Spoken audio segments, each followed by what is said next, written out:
Hello everyone. तो अब हम देखने वाले हैं gravitational field due to discrete particle system.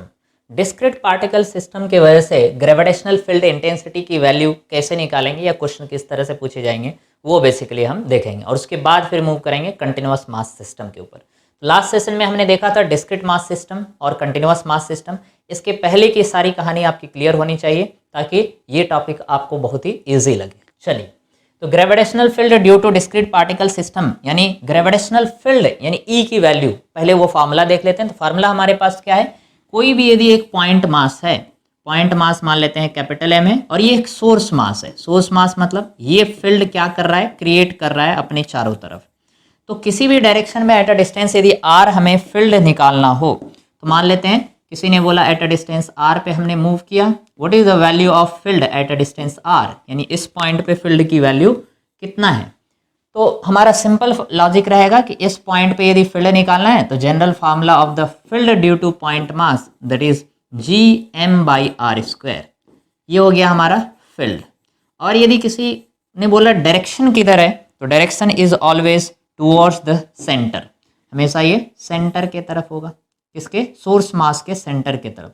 तो field is always towards the centre, यानी ई का जो डायरेक्शन है, E vector that is towards the centre of the source mass. तो एट अ डिस्टेंस आर कहीं भी ऊपर जाएं कहीं भी जाएं तो ऑलवेज टूवर्ड्स द सेंटर होता है। तो ये हमारा जनरल फार्मूला है, formula due to point mass भी बोल सकते हैं। तो ये field due to point mass या gravitational field, gravitational field due to point mass, field due to point mass. Point mass कहने का मतलब एक छोटा सा मास रहना चाहिए तभी ये फार्मूला वैलिड होगा। जैसे फोर्स का फार्मूला वैलिड है जब पॉइंट मास हो, उसी तरह यदि ये पॉइंट मास है तो किसी भी आर डिस्टेंस पे फील्ड का फार्मूला हमारा कितना आ गया, G M by R square.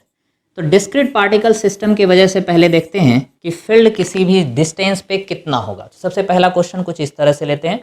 आपको बोला है कि there is a equilateral triangle, इस तरह के क्वेश्चन आपने ऑलरेडी किए हैं बट फिर भी एक और ले लेते हैं। आपसे बोला है कि there is a square now, या फिर ट्रायंगल ले लेते हैं, मान लेते हैं। तो ये एक इक्विलैटरल ट्रायंगल है, side length of the triangle is provided to you similar to force है।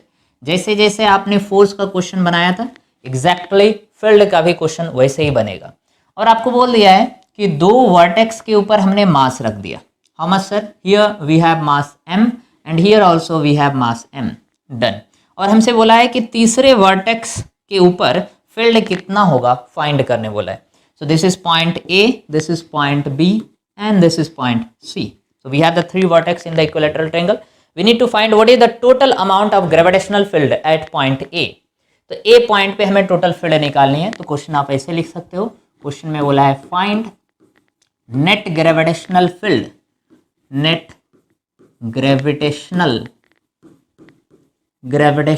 Field at point A, at point A point के ऊपर टोटल ग्रेविटेशनल फील्ड कितना है that we need to find. And obviously ये जो mass है these are a point mass kept on the two vertices of the triangle. तीसरे vertex पे कुछ भी नहीं है, यहाँ पे जस्ट एक पॉइंट है और इस पॉइंट के ऊपर टोटल ग्रेविटेशनल फील्ड निकालना है, फोर्स नहीं निकालना है।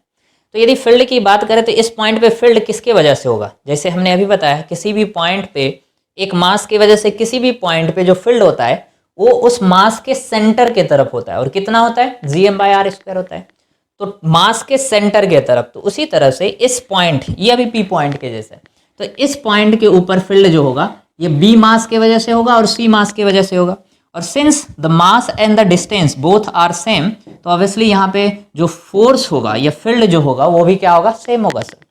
तो एक बी मास के वजह से यहाँ पे जो फील्ड होगा वो बी के सेंटर के तरफ हो जाएगा। और यदि देखें सी मास के वजह से तो उसके वजह से जो फील्ड होगा वो सी के सेंटर के तरफ हो जाएगा।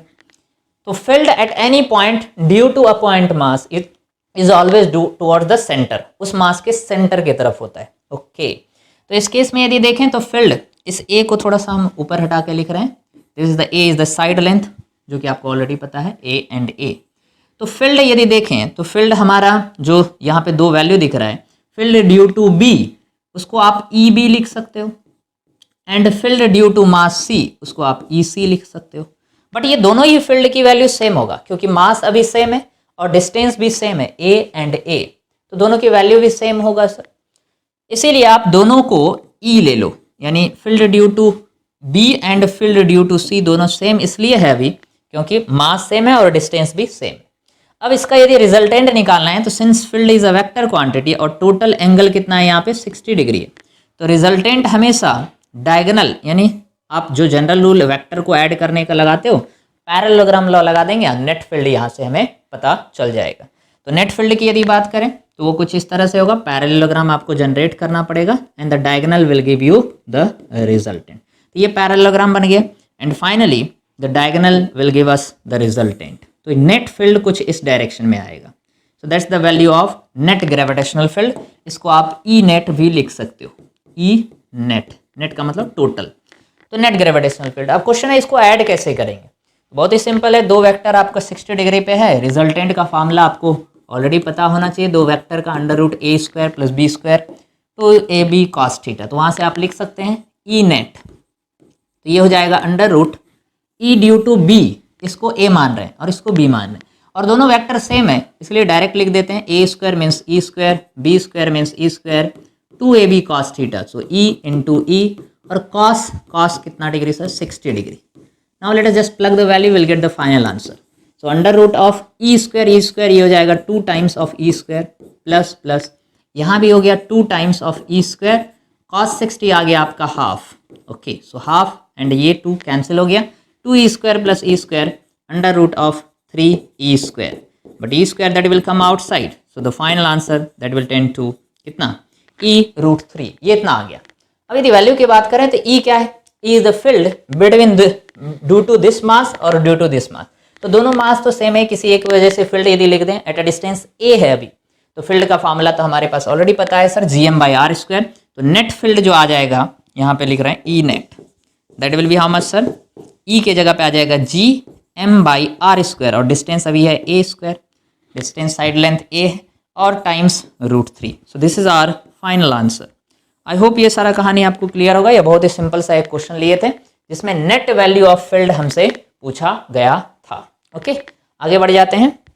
ओके तो नेक्स्ट क्वेश्चन में अभी तक ये टू पार्टिकल सिस्टम लिए, जरूरी नहीं है कि हमेशा 2 ही हो, 3 4 5 कुछ भी हो सकता है, ऐसा भी जरूरी नहीं है कि मास सेम ही हो। आपको जस्ट कॉन्फिडेंस दिलाने के लिए हमने ये छोटा सा न्यूमेरिकल और इजी वे में ऐसे लिया था। हालांकि फील्ड का निकालने का तरीका जो रहेगा डिस्क्रीट मास सिस्टम के लिए वो मेथड सेम रहेगा। अब फील्ड कई बार आपसे पूछता है कि नल पॉइंट का सिचुएशन यहाँ भी, तो नल पॉइंट जैसे फोर्स में आया था यहाँ भी नल पॉइंट का सिचुएशन वही आएगा। नल पॉइंट कहने का मतलब इफ़ वी हैव 2 मास, यदि मान लीजिए आपको क्वेश्चन में सिचुएशन कुछ ऐसा दिया है कि हमारे पास 2 मास है, this is the first mass okay and this is a second mass, ये दूसरा मास, तो इन दोनों मास के बीच में obviously these are the point mass, तो आप छोटा मास समझना, इसको स्फीयर नहीं है, this are not the sphere, sphere है बट इस पार्टिकल के जैसा ट्रीट कर रहे हैं। Now we are considering this to be equal to the particle, तो ये आपका मास दे दिया है m1 and this mass is m2 और बोला है कि इन दोनों के बीच में एक ऐसा पॉइंट बताना है जहां पर नेट ग्रेविटेशनल फील्ड क्या हो जाएगा, 0 हो जाएगा। Okay and the distance that is obviously given to us, total distance between the two particle that is r, means यहाँ से लेकर के यहाँ तक का distance, this total distance is given r, और हमसे बोला है कि m1 मास से कितने दूर जाने के बाद एक पॉइंट फाइंड करो इन दोनों मास के बीच में जहाँ पर नेट ग्रेविटेशनल फील्ड 0 हो जाएगा। तो जैसे फोर्स को हम नल पॉइंट बोलते थे, this is also the situation of null point. Null point का मतलब हमने लास्ट केस में फॉर फोर्स वाले न्यूमेरिकल में आपको बताया था, नल पॉइंट का मतलब एक ऐसा पॉइंट जहां पर नेट वैल्यू ऑफ फोर्स 0 हो जाए और साथ ही साथ क्या बोलेंगे वहां पे फील्ड भी 0 हो जाए, तो उसको भी नल पॉइंट बोलते हैं। तो आप इसको ऐसे लिख सकते हो, द पॉइंट एट विच, पहला द पॉइंट एट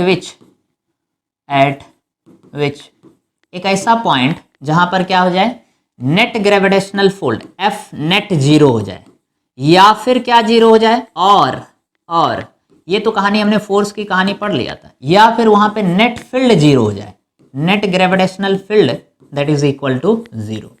तो नेट फील्ड 0 हो जाए और नेट फोर्स यदि 0 हो जाए, दोनों का मतलब होता है उस पॉइंट को क्या बोलेंगे, null point.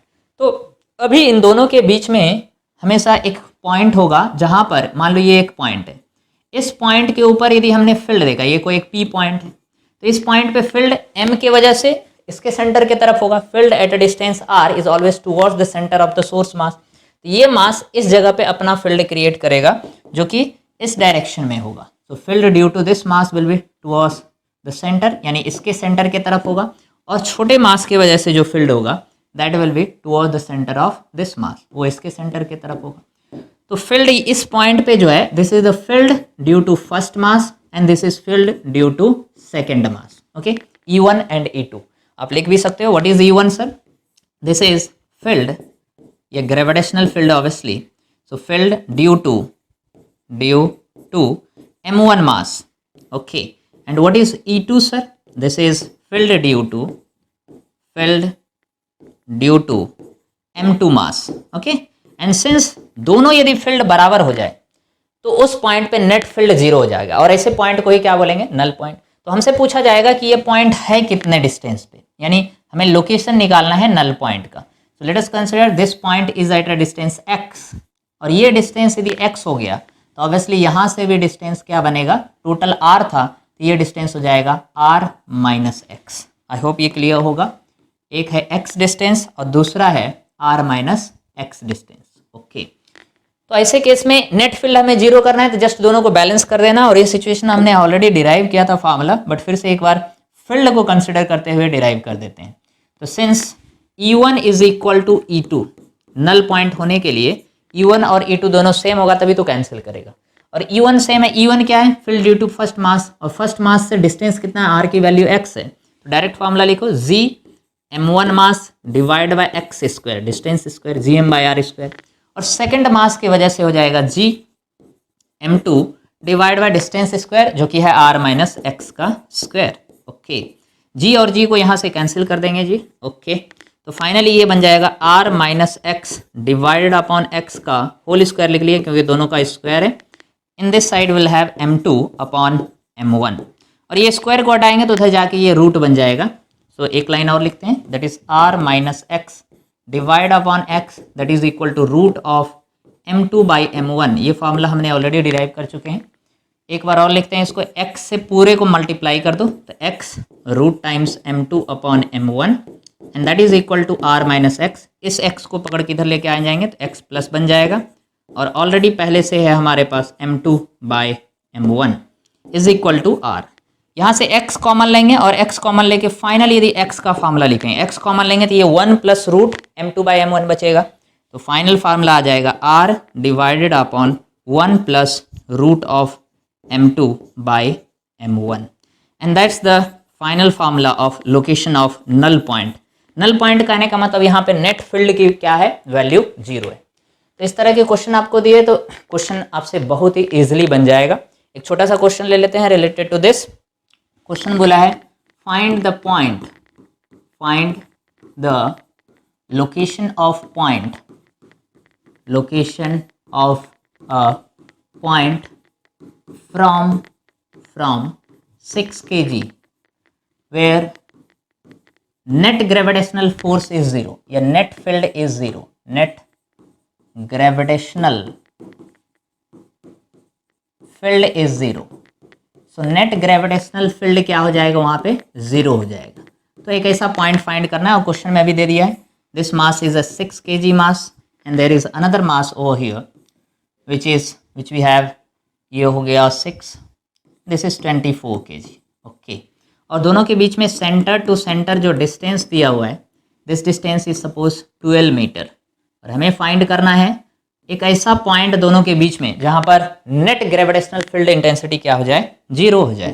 So let us consider that point is over here. एक चीज याद रखेंगे कि ये जो नल पॉइंट होता है ये हमेशा छोटे मास की तरफ होता है। Null point is near the smaller mass. Okay, smaller mass 6 kg है इसलिए इसके तरफ लिखे हैं, और ये जस्ट कॉमन सेंस से आप प्रूव भी कर सकते हैं। वैल्यू अभी जैसे मान लो निकाल रहे हैं तो ये वैल्यू x है, तो x डिस्टेंस हमें बेसिकली निकालना है क्योंकि this is a point which is known as a null point.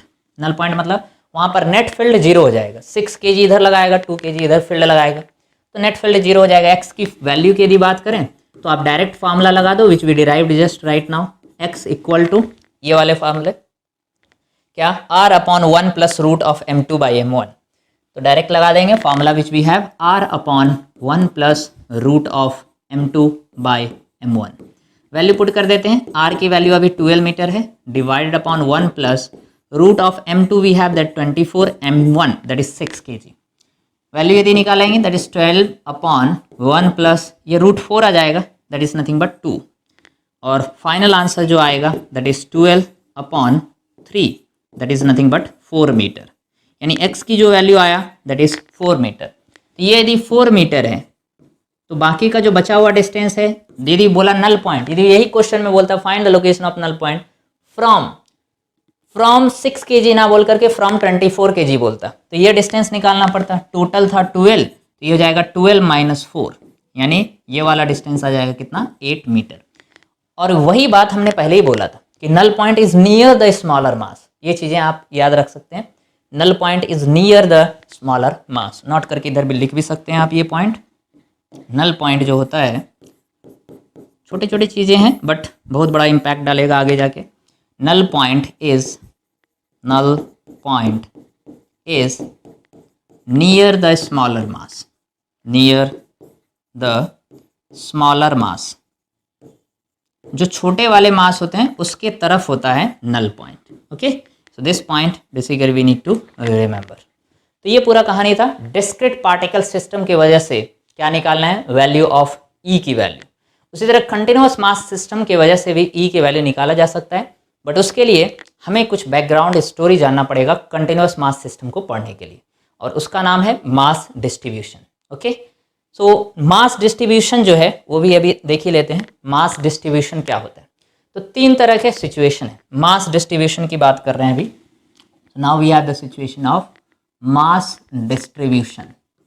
यह है कंटिन्यूअस मास सिस्टम के लिए डिस्ट्रीब्यूशन। अभी तक हम पढ़ रहे थे डिस्क्रीट मास सिस्टम, अब कंटिन्यूअस मास सिस्टम के लिए बेसिकली मास डिस्ट्रीब्यूशन की स्टोरी जानना पड़ेगा, क्योंकि कंटिन्यूअस मास सिस्टम में हो गया रॉड, हो गया रिंग, हो गया या फिर स्फीयर हो गया, सिलेंडर हो गया, हॉलो स्फीयर, हॉलो सिलेंडर। तो इस सारे सिचुएशन में कंटिन्यूअस ऑब्जेक्ट जो है मास डिस्ट्रीब्यूशन उसमें किस तरह का होता है वो बैकग्राउंड स्टोरी जानना पड़ेगा। तो मास डिस्ट्रीब्यूशन जनरली हमारे पास 3 तरह के मास डिस्ट्रीब्यूशन होते हैं। एक को बोलते हैं लीनियर मास डिस्ट्रीब्यूशन, दूसरे को बोलते हैं सरफेस मास डिस्ट्रीब्यूशन, और तीसरा होता है volume mass distribution. What we have the 3 parameter.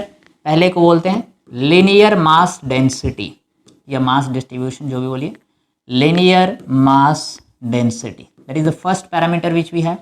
Second we have that is called surface mass density, surface mass density. इसको थोड़ा फील करना पड़ेगा आपको, नहीं तो फिर न्यूमेरिकल में प्रॉब्लम हो जाएगा। और तीसरा है that is called volume mass density. Okay, volume mass density. तो इन चीज़ों को थोड़ा सा फील करते हैं, linear mass density, surface mass density and volume mass density.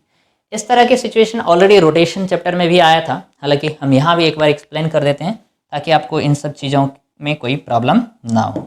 तो पहला जो सिचुएशन है that is a linear mass density, दूसरा जो सिचुएशन है that we have surface mass density, और तीसरा जो सिचुएशन है that is volume mass density.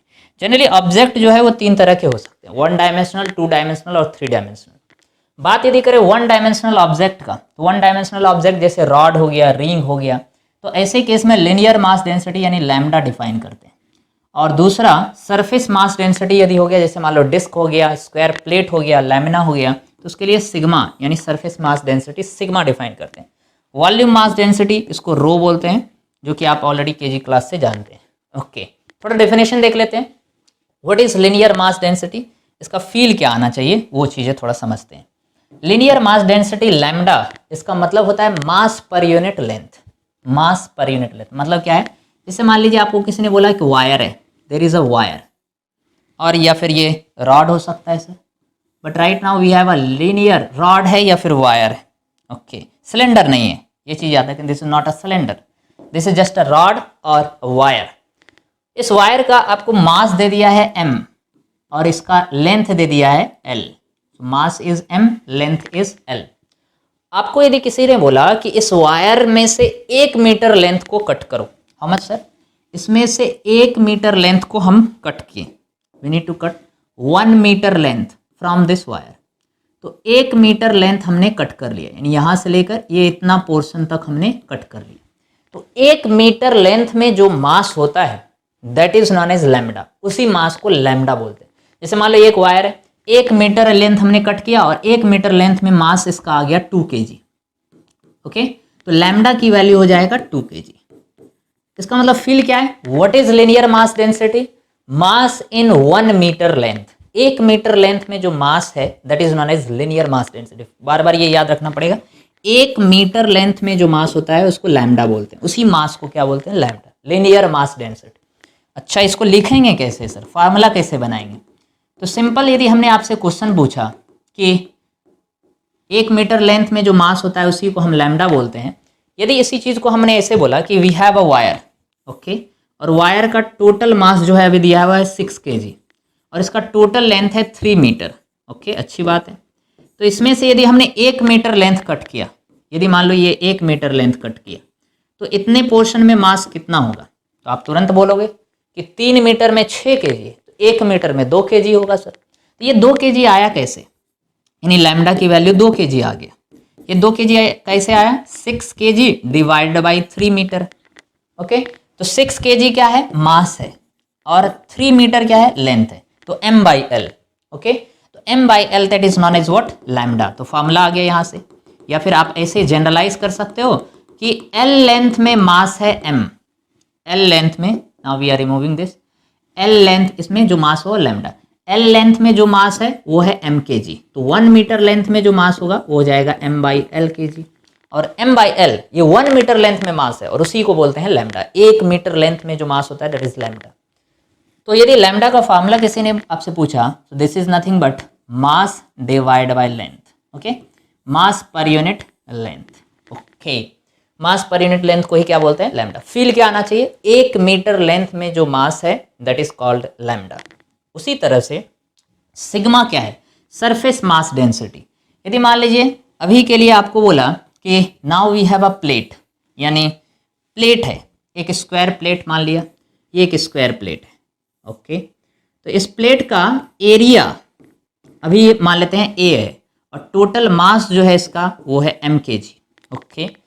तो 1 मीटर एरिया में जो मास होगा उसको सिग्मा बोलेंगे, यानी अभी एरिया कितना है a, तो a एरिया में मास कितना है, जैसे ऊपर लिखे थे ना, l लेंथ में मास था m, तो 1 मीटर लेंथ में कितना मास है, m/l, और इसी मास को क्या बोलते थे, लैम्डा बोलते थे, लिनियर मास डेंसिटी।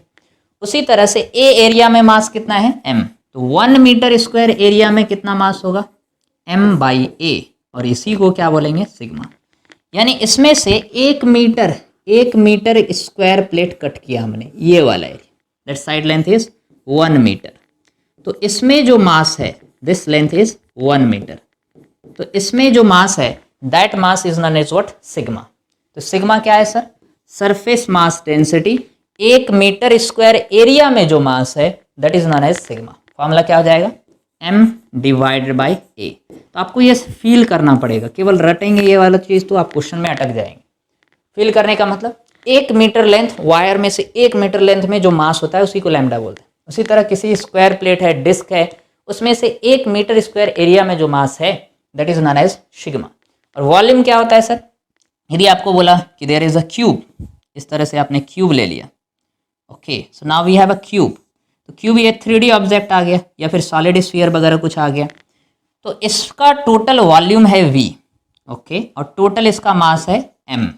और आपसे यदि बोला जाए कि v वॉल्यूम में मास है m, तो 1 मीटर क्यूब वॉल्यूम में कितना होगा, m/v होगा, और इसी को बोलते हैं रो, जिसको आप डेंसिटी के नाम से भी जानते हैं, बट पूरा नाम है इसका surface volume mass density. So density that is nothing but mass per unit volume, यानी 1 मीटर क्यूब वॉल्यूम में, 1 मीटर क्यूब वॉल्यूम में जो मास होता है उसी को बोलते हैं क्या, volume mass density, okay.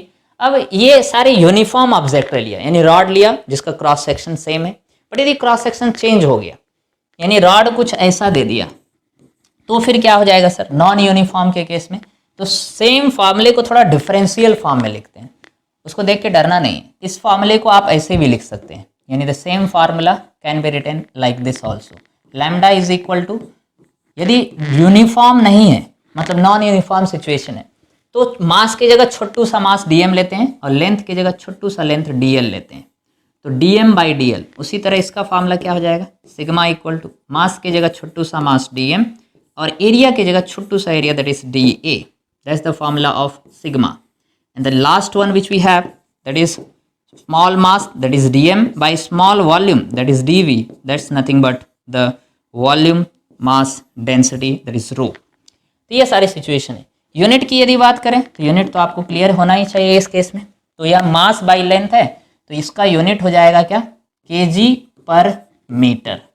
Okay, mass by area है that's nothing but KG per metre square and over here will have KG per metre cube. So basically 3 तरह के मास डिस्ट्रीब्यूशन है, इसको आपको फील करना पड़ेगा। ये सारी चीज़ें आप यदि फील कर पा रहे हैं तो क्वेश्चन बनाना आपके लिए बहुत ही ईजी हो जाएगा। पहला है linear mass density that is called lambda, 1 metre length में जो मास होता है that is lambda, 1 metre square area में जो मास होगा that is known as sigma, and volume mass density मतलब क्या, 1 मीटर क्यूब वॉल्यूम में जो मास होगा that is known as volume mass density. Okay, तो ये सारी चीज़ें हम कंटिन्यूअस मास डिस्ट्रीब्यूशन के लिए पढ़े। फिर देखते हैं नेक्स्ट सेशन में इससे रिलेटेड हम क्वेश्चन को कैसे जनरेट कर सकते हैं या कैसे बनाते हैं। तब तक के लिए बहुत बहुत धन्यवाद।